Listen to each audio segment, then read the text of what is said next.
G'day, ZiggyD here, and welcome back to my patch 1.2 update for the Foxtactics style Arc Witch. We on stream yesterday planned out a new passive skill tree using 1.2 tree and tested it out in some maps, and I'm very happy to say that the build turned out excellent in the new patch. Now, I was a bit worried because obviously the passive tree changed a lot, but also Arc was actually nerfed. It had its damage reduced in this patch, so I was expecting this build to not be very good anymore. However, after actually planning out the tree and familiarizing myself with the changes to the tree, very happy to find out that the build is actually just as strong as before.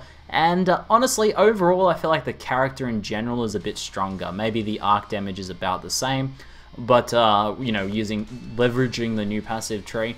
But the new passive tree and the way I was able to route, and thanks to, you know, help in planning the tree from my viewers. And also I want to give a special shout out to Hegemony, who also helped out with some tips, and we were able to compare this build to a similar build he had planned. And I'm very happy to say that the character overall turned out stronger. I feel like the character's tankier, performs a little bit better. The only thing that's a little bit lower is unreserved mana. I ended up with about 800 unreserved mana instead of close to 1,000, but that's the sort of thing that would increase with a bit better gear, and not a great deal of harm done to the character in that regard. But overall it plays very, very well. So the other thing to know in terms of the character and the way it plays, the only other change really, I'll explain the passive tree in a moment, but the only other change was that shock stacking has been changed. The whole mechanic has been changed, and this is for sure a bit of a nerf to the character's damage overall.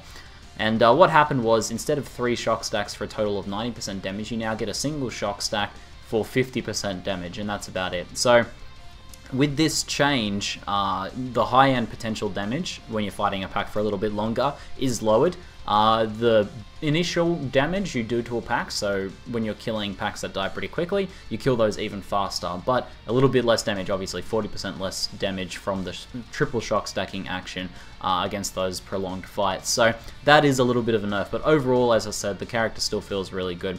Now, with this change in mind, the shock totem, the elemental proliferation shock totem, is less important, because with your normal arc, especially if you're rocking a quality arc, you will be shocking plenty by yourself without the totem. So my thoughts are, and I'll update the spreadsheet to reflect this, that the totem is probably better off as just a pure damage totem, or even not used at all. You can still use it as an elemental proliferation totem, and for parties that's really nice. But just by itself, by soloing play, the proliferation is really not that helpful, because you will shock. You'll get those single shock stacks yourself just fine. So with all that in mind, let's jump over and take a look at the passive tree, and you guys can learn how to rebuild this character for yourself in 1.2. Okay, so we spent about 2 hours planning this this beast here, and I'm pretty happy with how it turned out. Initial thoughts were to go up into Heart of Thunder and Breath of Lightning, but after a pretty extensive discussion on this with Hegemony and my viewers, and also some testing a few alternatives, discovered that in terms of point efficiency, this cluster is really not that good. You get a lot more damage by dropping this and instead just picking up elemental damage nodes elsewhere. The only time that this is going to be worth it in an Arc build is in a crit Arc build. And as a side note, Arc had its crit chance buffed from 4% to 5%. And if you want to make another Arc build, but not this one, and you want to go for a higher damage variant of Arc build, you want to make a crit Arc build. This character is not designed for crit, obviously, but if you want to make a crit Arc build, you would do that. And in a crit build, you would be getting this cluster, because you come up through the power charge, and then it's only 1 point to get into that cluster. So it's a bit more efficient there. So with that in mind, let's plan through the passive tree, and I'll give you guys a bit of a rough idea of potential routing. Essentially, we're going to be coming up through this way. We come up through the spell damage and cast speed. Elemental Dominion is fantastic. We go through Lightning Walker and get pretty nice damage just here. Then we come up and grab the life, and it's probably a good idea to grab the mana at that point as well. Now, at this point, you have a bit of a decision. Both going to Shadow side first and Witch and Templar side first are good options. I think a safer route is to go for Templar side first. So we head across this way, we scoot across, we grab the HP, leaving the aura clusters for very last in the build, I think. come down this way, we can grab the life here, we can grab Elementalist, then we can duck in and grab the elemental damage, the regen, the cast speed, and all of this nice HP here. We can then come over into Shadow, probably going through practical application just here, up into the life and mana, very nice stuff.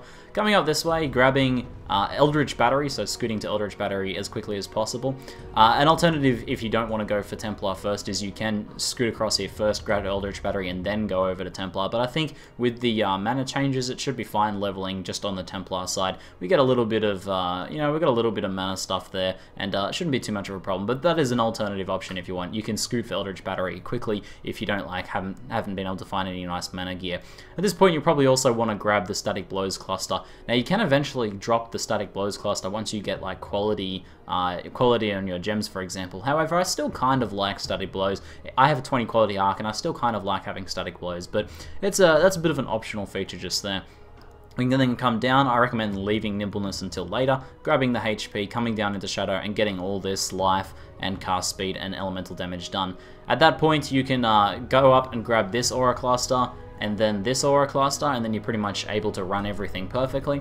And then you can just fill out the rest of the stuff. Grab any like extra cast speed, grab any stat requirement stuff you need as you're going, and pretty much good. I straight respec my character over to this passive skill tree, and I didn't have to change any gear or anything. So if you want to respec over your old character you're playing on standard, then you'll be able to do so just fine without any changes. So worked out pretty good, very happy with the planning overall. If you guys have any questions about the replanned build or anything like that, just ask in the comments below. That's it for now. I'm ZiggyD, and thanks for watching.